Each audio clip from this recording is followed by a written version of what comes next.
आज हम लोग बात करने वाले हैं द्विघात समीकरण यानी कि क्वाड्रेटिक इक्वेशन। जैसा कि इसके नाम से ही दिख रहा है द्विघात समीकरण। द्विघात मतलब ऐसी इक्वेशन, ऐसा समीकरण जिसकी चर की पावर क्या हो, 2 हो मैक्सिमम। जैसे जिस पॉलिनोमियल की बहुपद यानी पॉलिनोमियल मतलब बहुपद की वेरिएबल्स मतलब चर, मतलब जो X Y A B C D करके जो होते हैं, जैसे यहाँ पे ये हमारे क्या वेरिएबल्स हैं, तो वेरिएबल्स की पावर हाईएस्ट पावर क्या होनी चाहिए, 2। हाईएस्ट पावर अगर 2 है तो इसका मतलब वो द्विघात समीकरण है। जैसे एग्जाम्पल के रूप में हम इसको देख लेते हैं। जैसे यहाँ पे लिखिए समीकरण 9x² - 7x - 8, तो इसको बराबर 0 भी लिख सकते हैं। तो यहाँ पे देखो, यहाँ पे एक वेरिएबल ये है, एक वेरिएबल ये है। यहाँ पे वेरिएबल की पावर 1 है और यहाँ पे वेरिएबल की पावर 2 है। तो हाईएस्ट पावर क्या है, 2। तो यहाँ पे ये हमारा द्विघात समीकरण हो गया। दूसरा लिखा है x² बराबर 10, तो x की मतलब चर की हाईएस्ट पावर क्या है, 2। तो ये भी हमारा द्विघात समीकरण हो गया। यहाँ पे क्या है, यहाँ पे ये एक वेरिएबल है कि ये वेरिएबल है, तो वेरिएबल की हाईएस्ट पावर कितनी है, 2। ये हमारे इस प्रकार के समीकरण द्विघात समीकरण कहलाते हैं या इनको क्वाड्रेटिक इक्वेशन भी कहते हैं।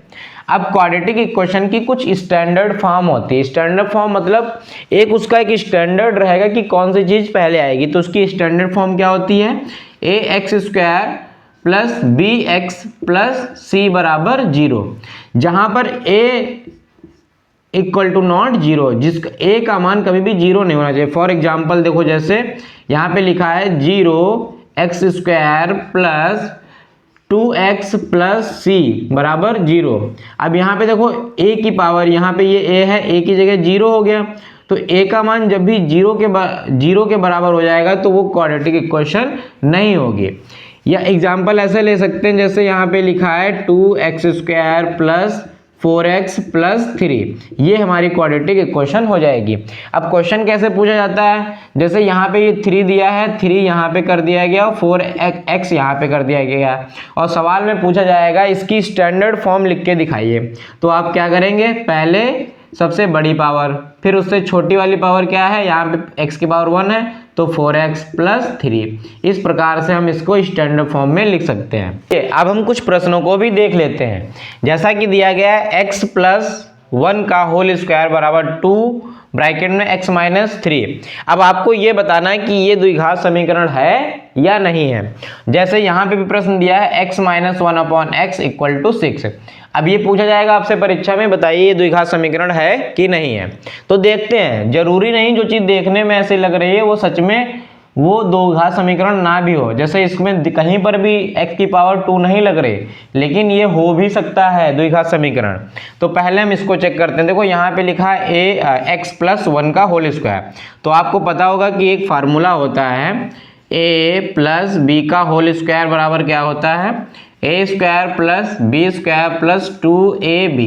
तो हम इस चीज को हम इसी में तोड़ेंगे, तो ये x + 1 का होल स्क्वायर बराबर क्या हो जाएगा, x², a², इसको a मान लेते हैं और इसको b, तो a² + b² + 2a और b की जगह 1 है बराबर, यहाँ इसकी मल्टीप्लाई अंदर कर देंगे, तो ये पहले इसकी इससे मल्टीप्लाई फिर इसकी इससे, 2x की मल्टीप्लाई तो हो जाएगा 2x, और ये यहाँ पे प्लस है और यहाँ पे माइनस, तो प्लस माइनस माइनस और 3 दूनी 6। अब देखो ये क्या हो गया, ये हो गया x² + 1 का 1 ही रहेगा प्लस 2x हो जाएगा और बराबर 2x - 6। अब देखो यहाँ पे 2x जो है हमारी प्लस की वैल्यू उधर जाएगी तो माइनस की हो जाएगी, और ये माइनस का इधर आएगा तो प्लस का हो जाएगा। तो ये x² + 1 + 6 और ये 2x इधर है और ये वाला 2x इधर ले जाएंगे तो -2x। अब 2x से 2x चला गया तो ये बच गया हमारा x² + 7 बराबर 0। अब देखो यहाँ पे वेरिएबल की पावर हमें क्या कितनी मिल रही है, 2। तो ये हमारा एक द्विघात समीकरण है। अब आगे देखो ये वाला देखते हैं।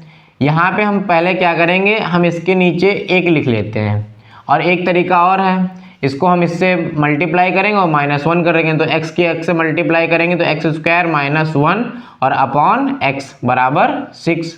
तो अब देखो ये x यहाँ पे अपॉन में इधर जाएगा तो मल्टीप्लाई में हो जाएगा, तो x² - 1 बराबर 6x। 6x इधर आएगा तो माइनस का हो जाएगा, तो x square minus 1 minus 6x बराबर 0। अब इसको हम स्टैंडर्ड फॉर्म में लिखेंगे जैसा कि अभी हम लोगों ने देखा था, x square minus 6x minus 1 बराबर 0। तो ये भी हमारा एक द्विघात समीकरण है क्योंकि यहाँ पे वेरिएबल की पावर हाईएस्ट पावर 2 है।